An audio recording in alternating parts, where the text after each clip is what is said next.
Euh, L'humanité dépense en ce moment même des milliards de dollars pour braquer de gigantesques antennes paraboliques vers le vide intersidéral.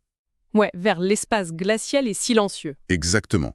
Il y a des armées de chercheurs qui scrutent les fréquences radiocosmiques. Et leur espoir absolu, c'est de capter un signal, genre une preuve qu'une intelligence extraterrestre existe.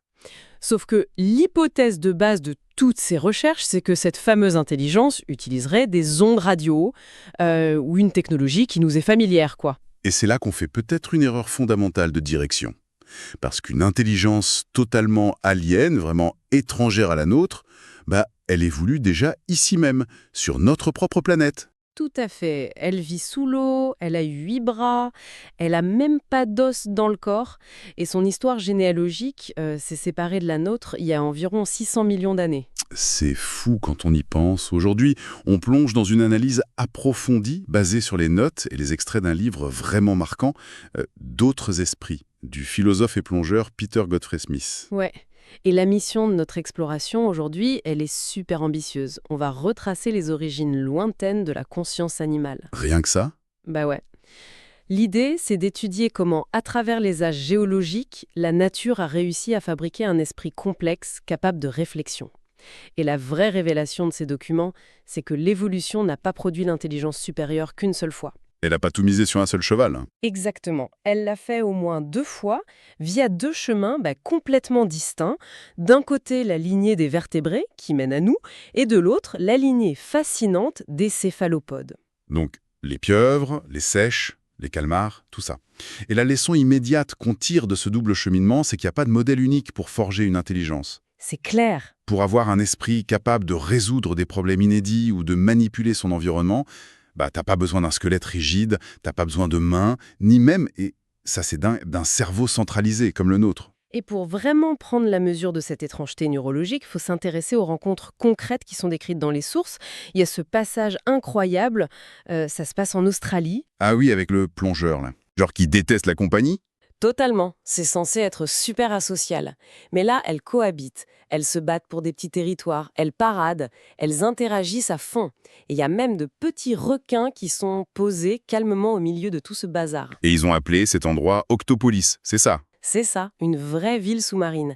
Et l'existence même d'Octopolis, ça bouleverse toutes nos certitudes. Ouais, parce que le fait que des créatures de base asociales puissent soudainement tolérer une densité de population aussi extrême, ça montre une flexibilité mentale de fou. Exactement.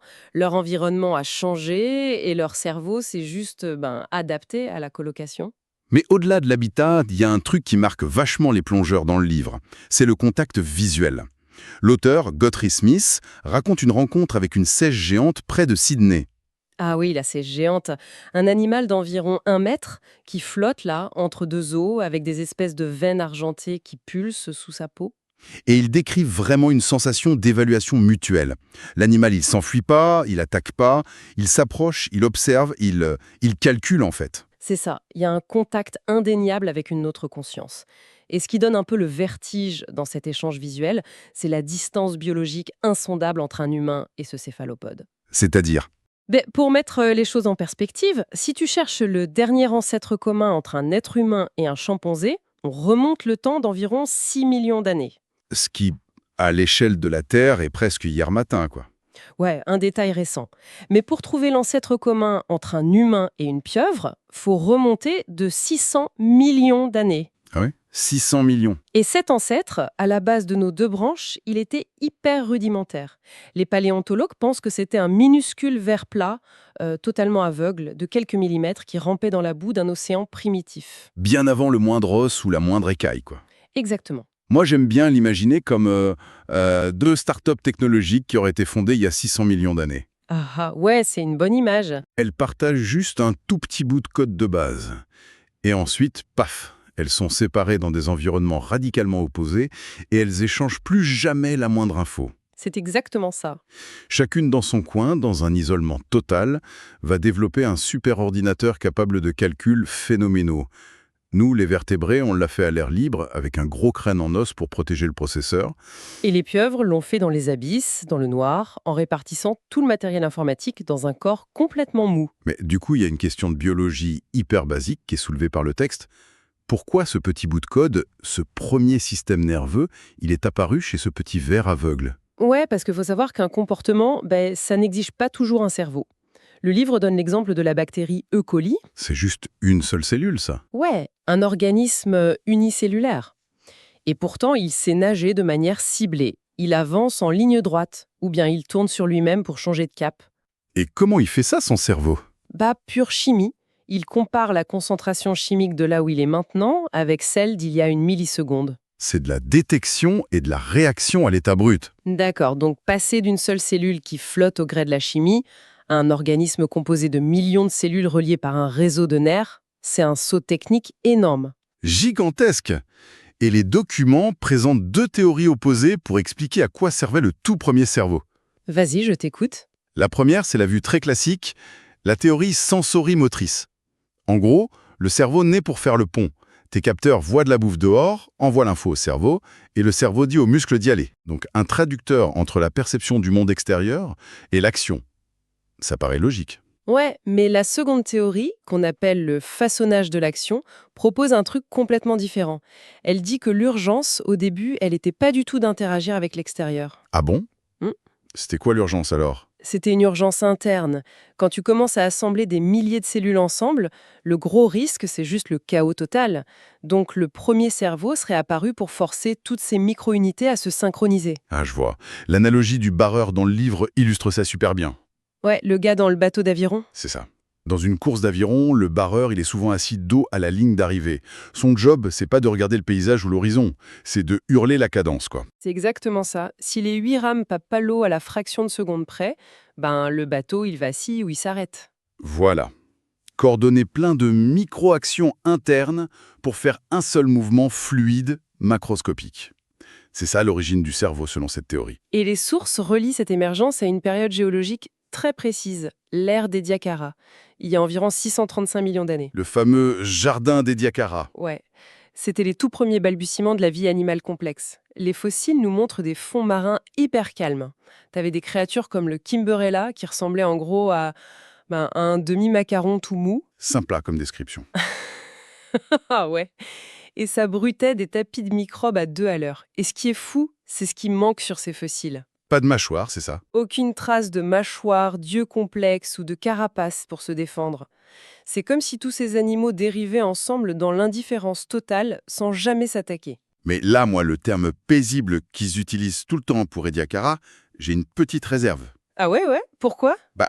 Les fossiles, c'est que des moulages de trucs durs ou des empreintes dans la boue, non? Ouais, globalement. Du coup, c'est pas complètement possible que cet océan grouillé de créatures entièrement gélatineuses, genre des espèces de méduses invisibles, hyper toxiques, avec des tentacules paralysants, et qui ont juste laissé aucune trace archéologique. Ah, c'est hyper pertinent.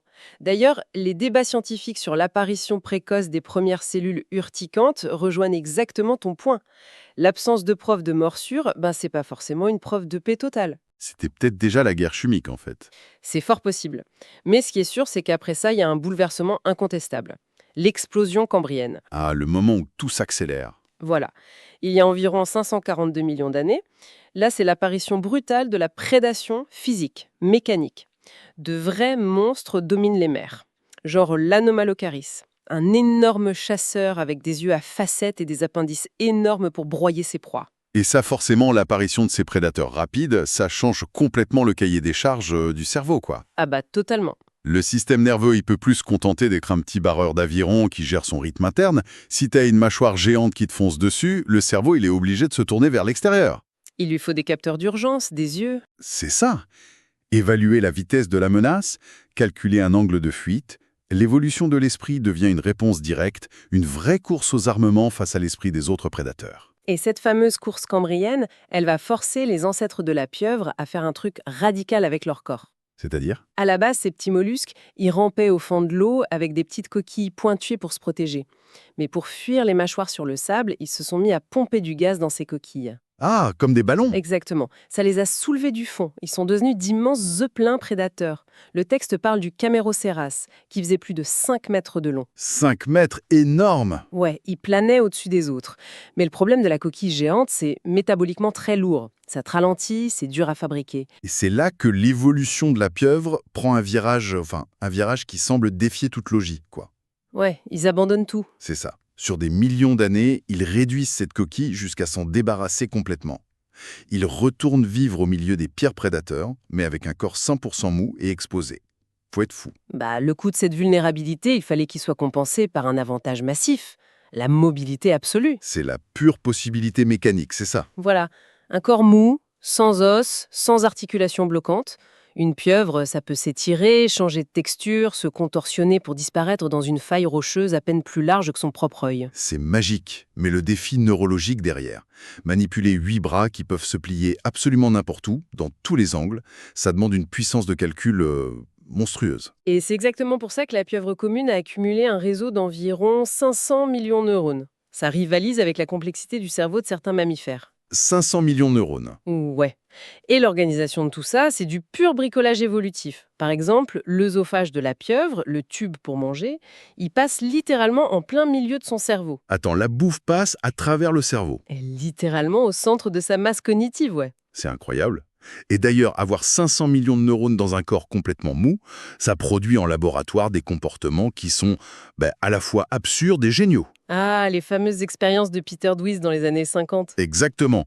Le gars, il s'est dit, tiens, je vais prendre des tests faits pour des rats de laboratoire et je vais les appliquer à des pieuvres. L'idée du siècle. Ouais. En gros, il voulait leur apprendre à tirer un gros levier en métal pour faire tomber un bout de sardine dans le bassin. Il avait 2 pieuvres, Albert et Bertrand, qui ont été super dociles. Elles tiraient le levier, hop, sardine.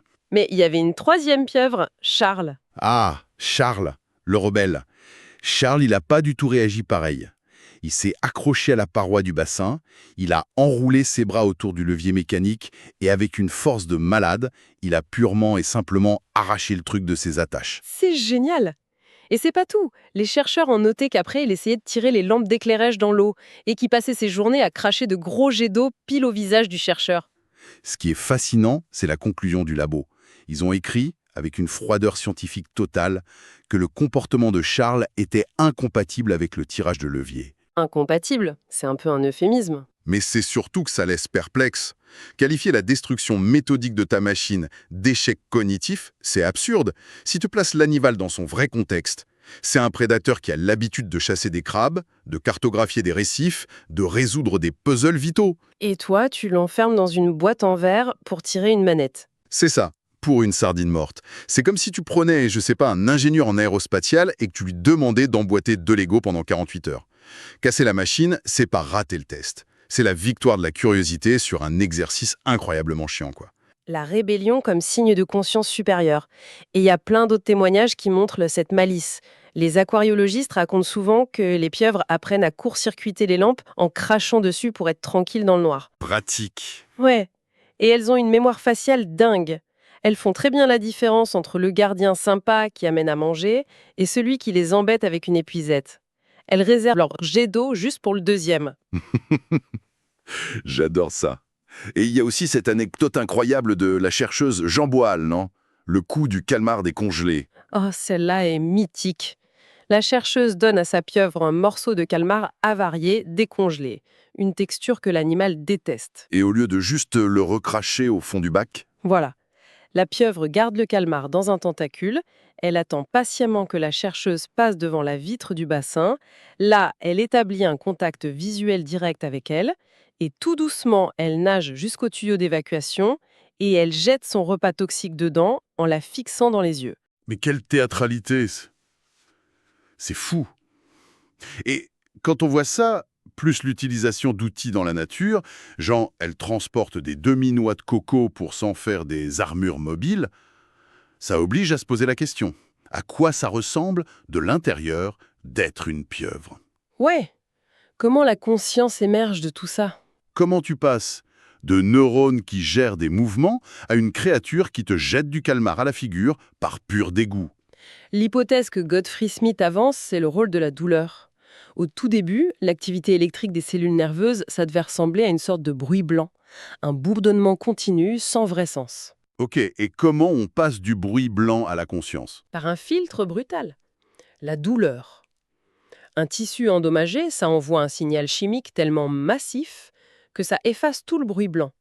Ça force ton esprit à se focaliser. La toute première émotion ressentie dans l'histoire, ce serait la souffrance vitale. C'est un peu sombre, mais très logique. Et c'est prouvé chez d'autres espèces, hein. Des crabes ou des poissons blessés acceptent de se cacher dans des abris normalement hostiles. S'ils sentent que l'eau contient des antidouleurs, ils ressentent la douleur et essayent activement de la supprimer. Mais ce qui est troublant, c'est que la pieuvre vit la douleur d'une manière qui défie notre compréhension humaine. Il y a une scène à Octopolis dans le bouquin. Un grand mâle se fait mordre à vif par un gros poisson. Et il réagit tout de suite. Il sursaute, il lève les bras, on voit très bien qu'il sent la blessure aiguë, mais la fraction de seconde après, pouf, la pieuvre replonge direct dans sa bagarre de territoire avec les autres pieuvres. Elle laisse son bras blessé traîner, comme si l'alerte de douleur avait été juste supprimée du serveur central. Et ça, c'est dû à son architecture matérielle. La décentralisation de son système nerveux est ahurissante. La grande majorité de ces 500 millions de neurones, ils sont pas dans la tête. Ils sont répartis tout le long de ses 8 bras. C'est vrai, ouais. Chaque bras a un degré d'autonomie énorme. Un bras a ses propres capteurs de goût, de toucher, il a même sa propre mémoire à court terme. Même si tu coupes un bras, le bras va continuer à chercher des objets, à réagir, complètement séparé du cerveau. Du coup, ça rend notre comparaison habituelle complètement caduque. Nous, les vertébrés, notre cerveau, c'est un peu un chef d'orchestre symphonique, non? Ouais, un chef très autoritaire. Il impose sa partition depuis son pupitre, il envoie un ordre précis via la moelle épinière pour bouger tel ou tel muscle d'1 millimètre. Voilà. Mais pour la pieuvre, l'analogie du livre, c'est plutôt un leader de groupe de jazz. Exactement. Le cerveau donne pas l'ordre de chaque micro-mouvement, il donne juste l'intention globale, le thème musical. Genre, oh, hey, il y a un crabe caché sous ce rocher, chassons-le. Et ensuite, chaque bras devient un musicien de jazz qui part dans son propre solo improvisé. C'est ça. Un tentacule va glisser à gauche, goûter le sable, explorer une crevasse, et il ajuste sa tactique tout seul, sans rien demander au cerveau central. Les bras gèrent la tactique et le cerveau gère la stratégie. Parfaitement résumé. Mais du coup, ça pose une question complètement dingue sur leur conscience d'elle-même. Est-ce que l'esprit de la pieuvre perçoit ses bras comme de simples outils, comme moi je perçois ma main, ou est-ce que cette autonomie oblige le cerveau à percevoir ses bras comme des entités un peu étrangères, avec lesquelles il faut collaborer et négocier en permanence? C'est le grand mystère. La frontière entre le cerveau directeur et la matière qui agit est complètement floue. Et cette confusion neurologique, on la voit de façon spectaculaire chez la cousine de la pieuvre, la seiche géante. Ah, avec sa peau qui change de couleur. Oui, chez la seiche, le réseau nerveux décentralisé, il est littéralement branché sur la surface de sa peau. Ça transforme son enveloppe corporelle en un écran haute définition. Mais attention, parce que les gens pensent souvent aux caméléons. C'est pas du tout le même mimétisme, si. Ah non, rien à voir. L'ingénierie physique de la peau de la seiche, c'est de la science-fiction. Il y a 3 couches superposées. La première, tout en haut, c'est des millions de chromatophores. Des poches de couleur. Ouais, des petits sacs remplis de pigments, ancrés à des muscles minuscules, eux-mêmes reliés aux neurones. Le cerveau donne le signal, les muscles s'étirent, ça ouvre la poche de couleur. Ok, ça c'est la première couche. Juste en dessous, t'as les iridophores. C'est des espèces de plaques superposées qui marchent comme des prismes. Elles changent leur espacement pour réfracter la lumière ambiante et renvoyer des reflets métalliques, verts ou bleus. Un peu comme des miroirs ajustables. C'est ça. Et enfin, tout au fond, la 3e couche, c'est les leucophores. Ce sont de simples réflecteurs blancs, purs, qui boostent le contraste global de l'image. C'est une vraie dalle de télévision organique. Et l'animal contrôle ces millions de pixels de façon asynchrone, projetant des trucs de fou. L'exemple ultime, c'est le camouflage du nuage passant. Ah oui, cette fameuse illusion. La seiche arrive à créer des grandes ondes très sombres qui défilent sur son dos à une vitesse ultra précise pour simuler exactement l'ombre d'un nuage qui flotterait à la surface de l'eau. Le prédateur regarde le fond de l'eau, il voit juste une ombre de nuage qui passe sur le sable. C'est hypnotique. Et au-delà du camouflage, tout son état mental, ses peurs, son humeur de chasse, ça s'imprime en temps réel sur cet écran de peau. C'est prodigieux de voir ce ver plat et aveugle trébucher dans la boue d'Ediacara et arriver à cette seiche géante qui projette des illusions d'optique sur son propre corps. Ça clarifie un truc majeur sur l'évolution. L'ascension de l'intelligence, c'est pas une ligne droite dont l'humain serait le but ultime et inévitable. Clairement pas. C'est une force opportuniste. L'intelligence est liée au besoin de bouger et de manipuler le monde. Et les céphalopodes prouvent qu'un esprit extrêmement curieux, doté d'une vraie mémoire, qui utilise des outils, il peut très bien émerger sans le moindre os dans le corps. Je trouve que ça donne une sacrée leçon sur le pouvoir de l'adaptabilité. Pour ceux qui nous écoutent et qui travaillent dans des environnements imprévisibles, il y a de quoi s'inspirer de la stratégie céphalopode. C'est-à-dire, Face à des obstacles qui changent tout le temps, une architecture décentralisée, ça gagne presque toujours. Quand il y a un imprévu, si tu peux déléguer l'improvisation à tes bras, sans attendre qu'un centre de commande rigide valide tout, tu deviens super efficace. S'adapter à la forme du problème, au lieu de forcer, c'est brillant. complètement. Cette intelligence fluide, organique, ça donne aussi le vertige quand on réfléchit à notre place dans l'univers. Ah oui, pour boucler avec ce qu'on disait au tout début, on dépense des milliards pour écouter les fréquences radio interstellaires, persuadé qu'une intelligence extraterrestre évoluée aura forcément développé des maths, des radios ou une logique hyper centralisée, comme nous. On cherche un miroir de nous-mêmes, en fait. C'est exactement ça. Mais quand tu vois que sur notre propre Terre, la sélection naturelle a fabriqué un esprit alien gigantesque, un truc qui pense en réseau, qui ressent par ses membres, qui projette ses pensées en modifiant des pixels sur sa peau, Ça remet les choses en perspective. bah oui. Si le cosmos est rempli d'intelligence complexe, mais basé sur des schémas radicalement différents de nous, notre recherche de signaux radio, c'est peut-être peine perdue. On serait tout simplement incapable de reconnaître une intelligence supérieure si elle a la forme et l'esprit d'une sèche géante. C'est une sacrée matière à réflexion pour le coup.